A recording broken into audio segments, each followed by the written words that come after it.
Hey, welcome to Playing for Keeps, the show where we take a deep dive into emotional intelligence, sex, love, adult attachment theory, mental health, therapy, and everything in between that creates great relationships. Your host, DJ, is a certified life coach and emotional intelligence practitioner. She's here to be of service to all the listeners interested in love and relationship. Now, here's your host, DJ.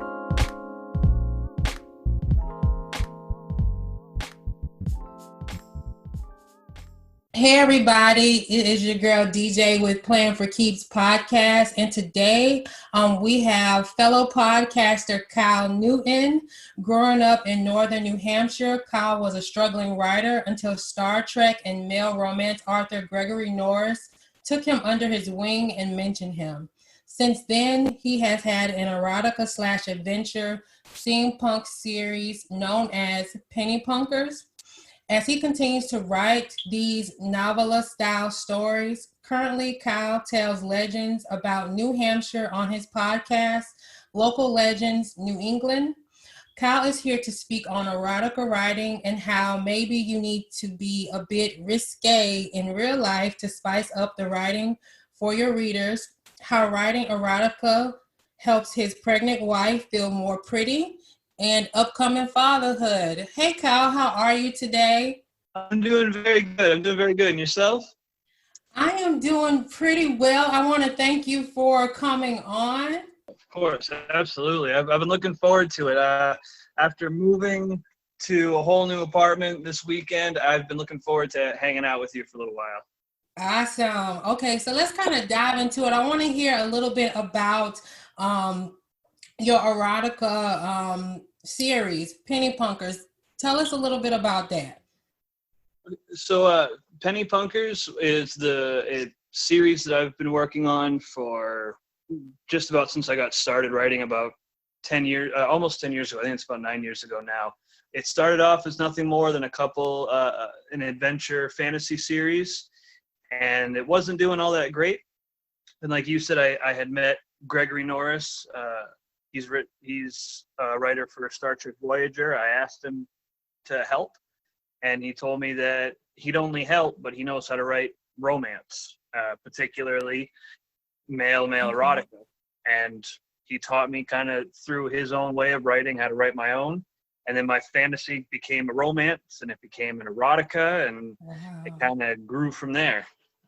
Now I've got a few books in the series, 3 currently in the Bloodless series, and yeah, it's a little risque, quite a few scenes.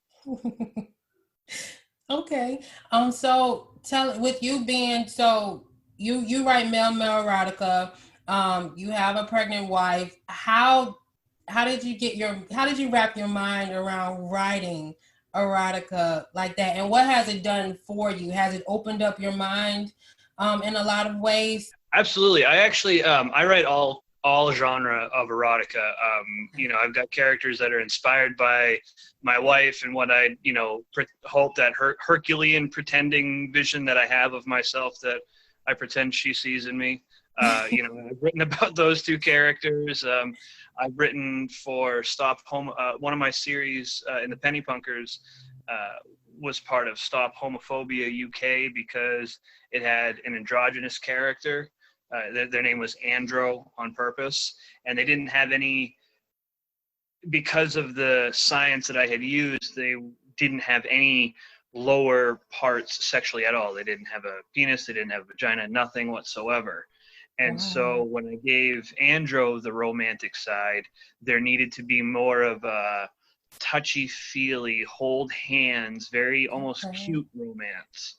And I'm a straight, like you said, I have a pregnant wife. I'm a straight white guy. And so it kind of gets you thinking, at least for me anyway, well, geez, how would I prefer this kind of interaction? How would I prefer starting slowly? Because I have the components that character didn't have. And so I was able to work on more of those, almost kind of like a date. You don't want to do anything too wild in public. You wait until no one's looking. But when you're in like a diner or something, having that character, think to themselves, I used to have a penis, and now I don't. How do I go across telling this person that I like, that I love them? How would they appreciate me? And it kind of just forces your perspective a little bit more. I really appreciated doing that, and I think every writer should. It's going to make you feel uncomfortable. You're not going to want to tell anyone about it, and that's okay. If you feel that way, you don't have to. But it definitely helps your writing, 1,000%. Got you. Wow. Okay. So as far as writing and being more risque in your personal life, how do you think your writing has helped you with that? So a lot of my friends call me Gomez, like Gomez Adams, because I call my wife Tish. Her name is Christine. So Tish isn't even near it. I always call her that. I'm always flirting with her all the time. I've noticed that when you write about erotica, or when you write any kind of romance scene, it helps a lot to think of someone. Even if you don't have someone, think of someone that you would like to be with. Or if you are with someone, think of that person and put them in the character's shoes or dress or coat, like I do, and treat them to a special date in your writing. It's like my mentor, Gregory Norris. He thinks of it as a different way. He swears he'll never cheat on his husband. So these are all the opportunities that he fantasizes about, and he writes about it. Yeah, it's kind of funny. It's something that he and his husband used to joke about, and it's kind of just that extra thought, that extra, you get to go the distance and play out that fantasy. And I think to be honest, I think it revs your engine, and then you come out of the fantasy world and you're like, oh, geez, I want to do that in the real life. And yeah, it kind of works out because you want to take your partner out on a date after. Got you. Okay. So, this is a relationship, self-love podcast. Like you just explained how you kind of are now, especially since you got into erotica and kind of romance writing. Compare yourself before then. Would you say you've grown as a partner before then? And then if so, how? Oh my gosh, yes. I was okay, so to go back just a little bit, my wife, Christine, she was just a roommate of mine. I was with a different girl. This is 5 or 6 years ago. Okay. And I was very shy. I didn't quite know when to speak in turn. I felt, I grew up in a very, very matriarchal family. You respect the mom, you respect the female, especially if you're a guy, you're bigger. So you give the extra respect to a woman. Gotcha. And so I didn't quite know when to talk back, even when this particular girlfriend of mine would say some pretty vicious things. And one day, Christine, as the roommate, she said she needed to talk to me, and she said, I am tired of seeing that girl treat you like a 6-year-old. Why don't you say something? Why aren't you doing something? And it kind of hit me right there that this is what appreciation is. This is what someone who respects more than you respect yourself feels like. And rather than running away, I sat that girlfriend down. I told her my feelings, and we decided to part ways. It wasn't pretty, she wasn't very happy about that, but it definitely helped bring out my confidence. Being able to find someone who you can talk to and know that they can trust, or you can trust your feelings with, that goes a really long way. Knowing that you can say things that maybe they're not happy to hear about, or that you're not happy to hear about, but you're willing to accept. Yeah. If you can do that, then whoever you're with, whoever just said that to you and you didn't get mad at them, marry them right there. Take them right then and there, because that's true love. I definitely agree. I can definitely agree with that. So that was kind of your aha moment when you said Christine is her name, right? When she sat down and she basically acknowledged the fact that your ex wasn't treating you right, and that was your aha moment. Yeah. It was kind of a two-pronged moment. It was right there and a few hours beforehand. Now, I've been writing since my senior year in high school. I'm 28 now, and this girl that I was with had talked me into the point where I didn't think I was a good writer. I didn't think it was worth it. And earlier that day, Christine, she happened to be nosing around in my books because I was going to throw them away. Oh, And wow. she was kind of mousing around in my notes, and she went, and I heard her.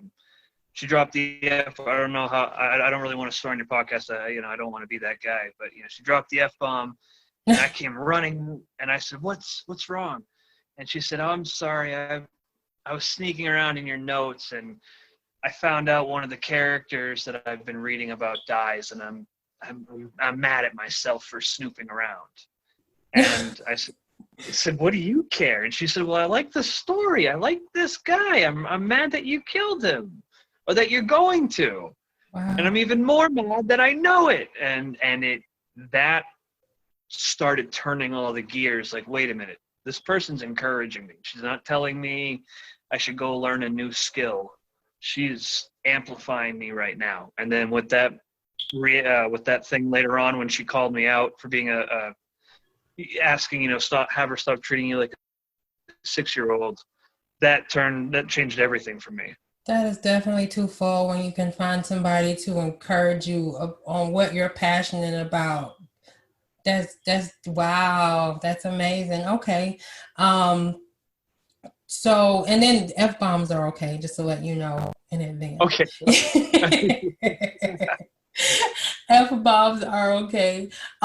So as far as relationships, the hardest lesson you had to learn, would you say that was the hardest lesson for you?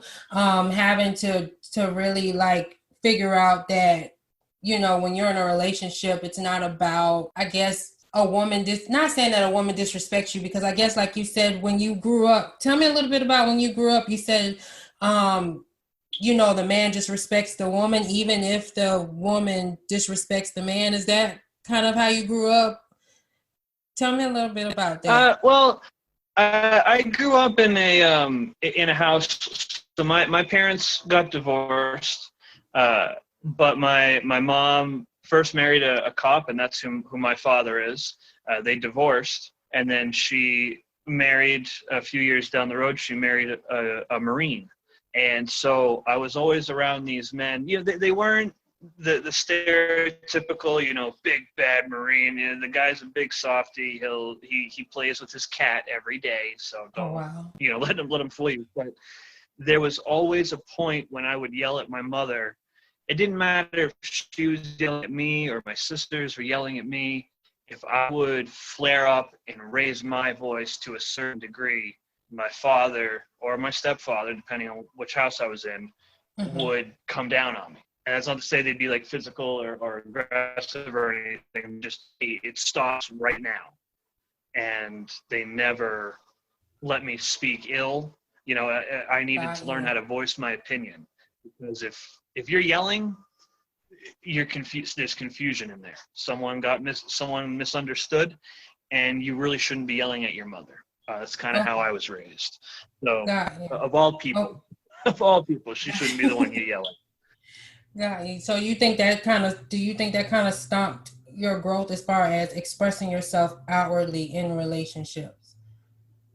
Yeah, absolutely. I think being the shy person that I was, not sure if I should chase my writing the way that I wanted to, it kind of kept me withdrawn. And so I didn't know, am I allowed to respectfully give my opinion, or because that's different than what she thinks, is that disrespectful?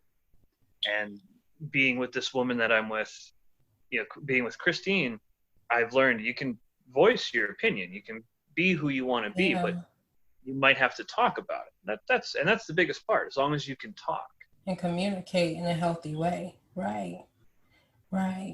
Okay. So would you say that was your hardest lesson, like trying to decipher that, or what was your hardest lesson within relationships, and then how do you apply that lesson today? I would say the hardest lesson would be forgiving myself, or maybe giving myself self-respect. Okay. I have, no matter how many sports that I've been in, no matter how many books that I've written or any awards that they've won, I've always wondered, if I had tweaked this, could I have done better? Could I have done better? I always had that mentality. And it took a long time before I realized there's someone who doesn't care about those points. They see the good things, and all they want to do is breed those good things. And the hardest part was coming to terms with, it's okay if at sometimes someone loves you maybe a little bit more than you love yourself. And when that person's there, hold on to them. It's hard, when you're depressed, no one wants to feel good. It's kind of a weird thing. But when you're in your good state of mind, you got to tell yourself that person's there in the dark places. And I think that was the hardest part, was coming to terms that I'm not Superman, but she was looking for Clark Kent anyway. So that, it works out. Yeah. Got you. So as far as self-acceptance, self-love, for a person to even get to the point where you are, that's not there, what advice would you give them if they have issues, just like what you kind of just said, as far as like, even when you're not, like when you're in the dark places, realizing that person is still there for you, like a man who struggles with that, like what would you say to them? Find what you're passionate about. For me, it's writing. So if I say writing, I mean to say what you're passionate about, because I was able to find who I was through writing. All of my characters go through some pretty serious mental trauma because I have PTSD from a house fire, but all my characters have all of my positive, or what I see as positive attributes. And so he or they, because I wrote about Andro, whoever these characters are, I can put myself in the situation, like I said, I was in a house fire. I can put a character in a house fire and say, I did this. What could I have done is a bad way to put it, but you can kind of almost I could therapeutically write myself through it. My character was able to be there, and I was able to absorb what had happened. Maybe your thing running a mile. I know there's someone I know who does ultra marathons, and when they're at mile 45, which I don't even know how the hell you get to that point, right? But when you're at mile 45, they're just it makes them strong, that makes them happy, but it's their thing, and you don't get them without the running. So it's who they are, and I think that goes a long way, because you kind of already set a standard for yourself, and you don't realize it. Let's say you're a painter. Well, you can't be with me if you're not at least interested in painting, or at least interested in Picasso. Well, think about all the people in the world that don't like painting, and how you don't need to care what they think about you because they're not interested in painting. I'm sure you've heard a few people tell you, I don't know about a podcast, or what do you really do? Right. This is passion for you. That's very true. And I think this would go a long way. I'm sure maybe this has probably helped you grow in a lot of ways. And you're like, I don't know how long I would have not known that about myself had I not had the podcast. I think everyone needs that. That's true, because I know even outside of relationships and stuff, when I first presented, I wanted to do the podcast because what I'm doing, I'm developing a dating app.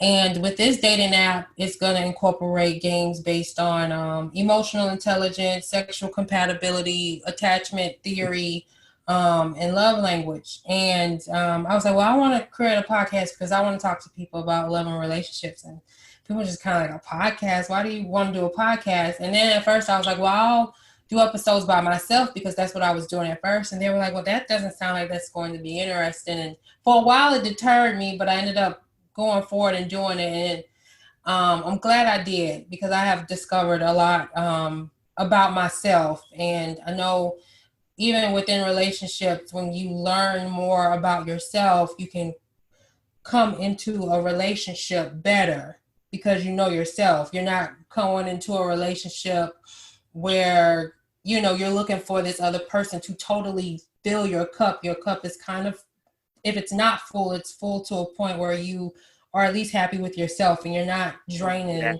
the person. Kind of like, I don't know, like this one therapist, I like how she puts it, and it kind of helped me. Like, you're basically in the water with your partner, and there's one oxygen tank, and both of you are kind of just trying to share this oxygen tank. And when you go into a relationship unhappy, or kind of like what you were talking about, you didn't know how to express yourself, you didn't know how to express your needs, you kind of go into a relationship like that, you both end up kind of suffocating because you can't share one oxygen tank underwater like that for a long period of time. You get what I'm saying?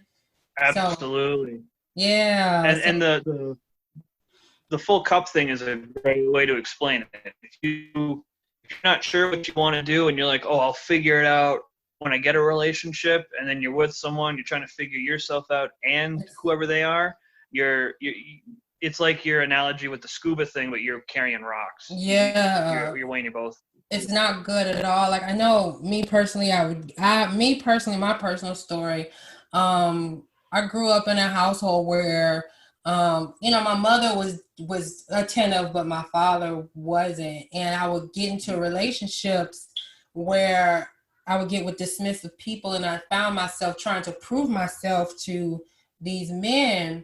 And I would totally forget that I was kind of looking for someone suitable for myself, and I would come in trying to be the perfect partner, and I didn't know what I needed, and I was depressed, but I put on this kind of fake facade like I was happy, and I was just giving person blah blah blah. And but at the end of the day, I ended up self-sabotaging the relationship because I went in totally not knowing what I wanted. And then even when they tried to fulfill certain things, I couldn't tell them what I wanted. So part of the reason why I made the dating app is because it's just important to be self-aware of yourself and how you grew up, your traumas, your triggers. So when you go into a relationship, you can communicate better and all of that stuff. I completely agree, and it sounds like you understand on a big scale that self-appreciation, how much more efficient you are in loving someone, and when you can love yourself. Right. And I know in the beginning, like when people say, well, self-love is important and you need to learn to love yourself first, I didn't understand it, but you can't show up authentically in a relationship if you don't love yourself. So yeah, that was my hardest lesson that I'm still learning. Actually, I'm still going through that, but now I know better. So I'm trying to do better. So that's my thing. Yeah. Hope you keep it up. You know, there was when I was writing my Andro story for Stop Homophobia UK, I was watching a little bit of RuPaul because, like I said, I'm a straight white guy. You know, we kind of came to this conclusion because I was writing the story, and the story happened naturally, and I was looking for a venue where I could just put it out and it didn't have to be, oh, there's a transgender lead character. Nope. It's a lead character who happens to be transgender, and we're not going to make a big deal about it. And they loved that, and they took it. And so I was watching a lot of RuPaul's Drag Race because I live in northern New Hampshire. Okay. So there's not a whole lot of transgender society up here that's out in the open.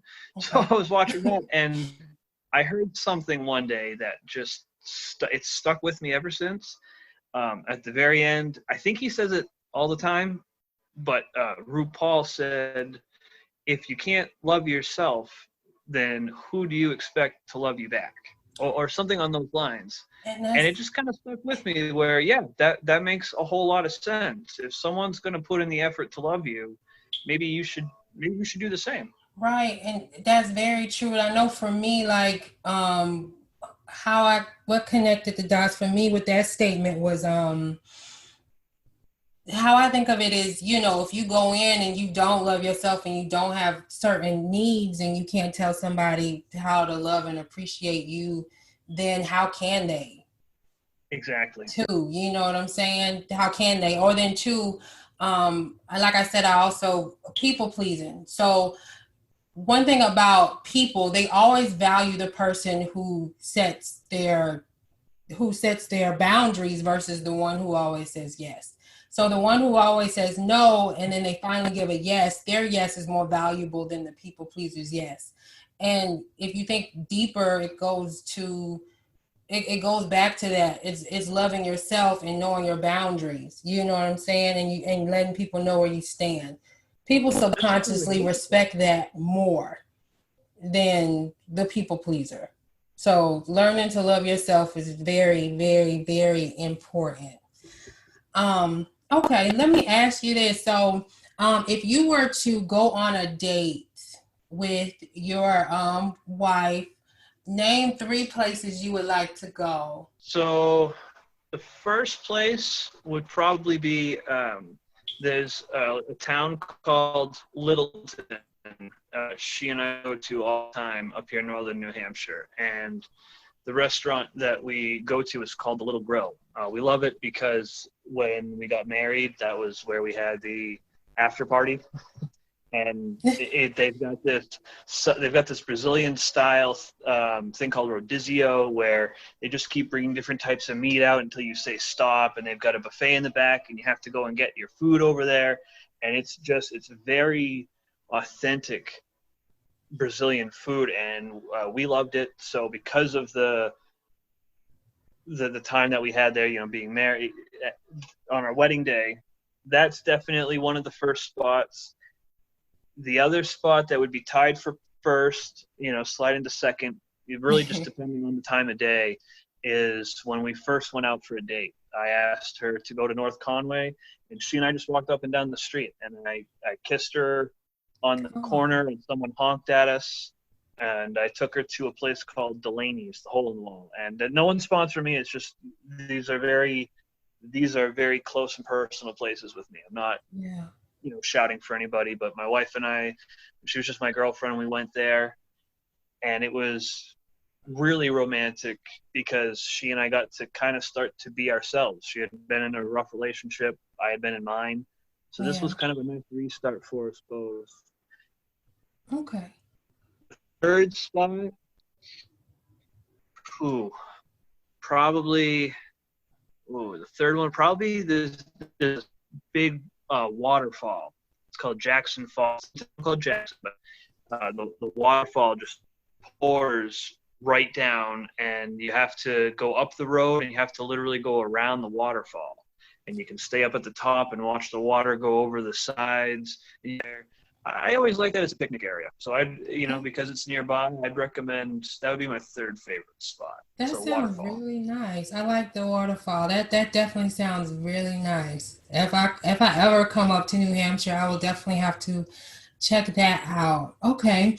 My wife and I'd love to show you around. Absolutely. I want to come up to New Hampshire, and I want to visit like New York and all those places. So I'm hoping one day soon I'm able to do all of that. So I will definitely be giving you a shout out if I do come up that way.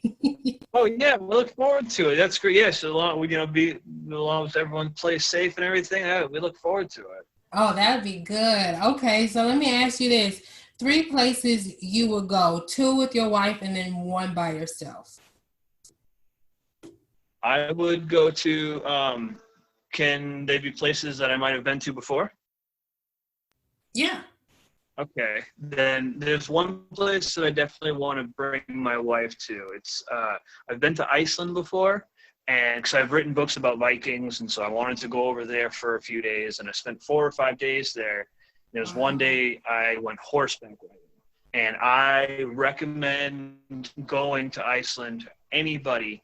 But because she grew up helping with horses, she went to a barn. She's from Massachusetts, but she was always at a barn. She was helping horses. She loves horses. I would love to take her over there and bring her horseback riding throughout the day or two and let her appreciate Iceland. Second place would be she wants to go to Hawaii. And so she's, like, oh, what would you ever think if we were, ever to live in Hawaii? What would you think about that? So I think I definitely would want to go there. It seems that, at the very least, we got to spend a long vacation or several vacations, Okay. And then the third one was where I would go by myself. Yes. This one's going to sound really weird. I would go to a Shaolin temple. Why would you go to a Shaolin temple? I'm very curious. Bruce Lee was probably one of my first heroes. I used to have an anger problem that really bad, and my mother brought me to a martial art dojo when I was 8 or 9 to teach me that you can control your anger.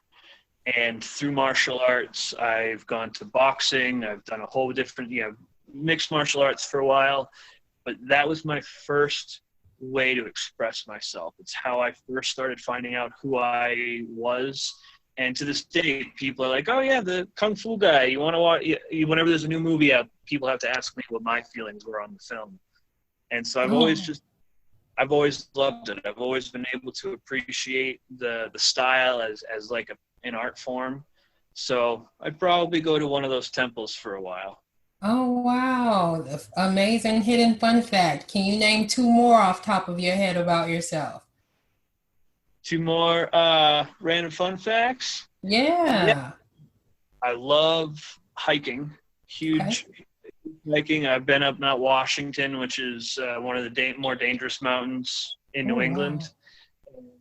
And I'll tell you that I'm only a dog person. If you give me 5 minutes alone with your cat, he'll become my best friend. Oh, wow. Okay. Okay. Last question in regards to this segment. So do you have a special first memory, whether it's a first kiss or first just a romantic memory? Maybe you received a love letter, you gave a love letter in school. Do you have any memories like that? Oh, like a sweet summer kind of memory. Yeah. Yeah. There was. Oh, actually, it's funny. My wife and I were talking about our own different moments like that, and I would have to say, I told you guys probably one of the more fun moments was when I kissed my girlfriend at the time, but my wife now, on the corner street. But to go back even further, I had just gotten my license, and there was this girl that I was trying to impress. And we were just talking, we were just hanging out, and one night she had a really bad night. Family, not that it was a bad family, just really rough night. Yeah. And I was trying to think about what would make her feel better, and she kept talking about how she just needed someone to hug her, but she couldn't talk to her family at the time. So I drove the next town over, which is where she lived, and I just distracted her, pretended that I was just talking to her on the phone, and I stood under the street light across from her house, and I said, do you still need that hug? And she said, yeah, why? I mean, I guess, but she kind of got upset, and I said, well, why don't you look out the window? And she did, and she saw me waiting outside, and she went outside and she hugged me. Yeah, I'm a little bit of a hopeless romantic. That's so sweet. I will get up early in the morning and write poetry, little poems for my wife, and stick them on the bathroom window or something like that. Wow. So let me ask you this: what are you familiar with the love language? I've heard of it. Yeah. A friend of mine actually told me that I should read it. It's a book, right? Yeah, it's a book, but there's 5 different love languages. I was going to ask you what your love language is. So there's 5. So there's words of affirmation, there's physical touch, there's quality time, there's acts of service, and then there's receiving gifts. Yours definitely sound like words of affirmation, hence you being a writer, writing poetry. But then you may also fall under acts of service as well, especially you going out of your way to give that girl a hug. So yeah, you can, there's blogs about it. You don't have to read the whole book to get familiar with what the 5 love languages are, but that'll be something cool to know what your love language may be, and then what your wife love language may be, and you guys can speak more into, your love languages. But yours definitely sound like probably those two that I just mentioned, acts of service and words of affirmation. Like acts of service would be like, you probably would appreciate your wife thinking of, like, she makes coffee for you every morning, by example, but she puts it in your favorite mug. Acts of service. Or you like, or when you come home, you like dinner cooked. Stuff like that. You appreciate it. That makes you feel loved. And then words of affirmation, like you like getting letters, or you like sticky notes. That makes you feel loved. Or if you're somebody who enjoys quality time, you want your mate to spend time with you. Like that's, we all like all of those things, but it's usually fall under like 1 or 2 that really make you feel like loved. So yeah, that might be something you just quickly look into if that's what you want to do. There's a whole bunch of different tests and love languages, and there's all kinds of things to decipher. Just like I was talking about attachment theory, that's a whole nother subject that kind of digs into like childhood, and there's 4 different love attachment styles. And so yeah, I had a friend read that book. She said she loved it. I was working with her last summer. I worked at the Cog Railway. It's the train that climbs up the mountain in New Hampshire. Mm-hmm. And I had a friend who read that book, and she said that and love language was phenomenal. She's with a guy, and they're a little bit older. They're not interested in getting married, so they think there's a little bit more of a challenge. Like, okay, we gotta make the extra effort. It's not just a piece of paper that binds us. And so they went through it, and they highly recommend that book. Oh yeah, it's a good read. Yeah, love language is a good read, and I think attached is a good read. So I know a lot of people will lean into attached if they're just trying to figure out why they're having issues with love, or why they are like the way they are. But I think it's a good read for anybody to understand maybe certain traits and characteristics they may have, and most of the time it's from childhood and what you experienced. So attached is a good read too. Definitely look into those things. Yeah, they're really good reads. So let me ask you this: where can the audience find you? Right now, like I said, I was doing the erotica stuff and the local legends. I've been looking for a reason to get the penny punkers going again, because the local legends is a lot of fun and I love it, but I really like writing the erotica and the romance. I think you're right. I think the letters of affirmation is the one for me, because I want to write more about it. So if you go to Instagram, you go to local legends NE, as in New England, you can find me there. And if I can, I'll tell you what, if I get about 24 messages saying, yeah, please help, we'd love to listen to it, I'll make a podcast for the erotica penny punkers. I'll turn it from books to podcast. Okay. You should. I think that'd be great. You're already reading. Yeah, you should. I think that would be good. Like if you did like an erotica podcast. I think. Okay. Yeah, I'll do that. I'll get a few episodes and I'll come back. I'll bother you for that one too. No, that's cool. That's cool. Please do. All right, then. Well, that's all the time that we have today. I want to thank you, Kyle, for coming on. It was such a pleasure. Oh, it was great. It was great talking to you, and I hope we get to do this again from here. And next time you're in New Hampshire, let me know. The coffee will be on me, okay? Oh, that's a bet. All right. And I want to thank all of the listeners for tuning in today. And until next time. Thank you for tuning in to today's show. If you like this podcast, please download and subscribe. If there's anything you would like to talk about in regards to relationships, or would like to be a guest on the show to speak on relationships or get advice, you can always connect via social media at Playing for Keeps, or email DJ at info@p4kdating.com. Thank you for tuning in, and bye for now.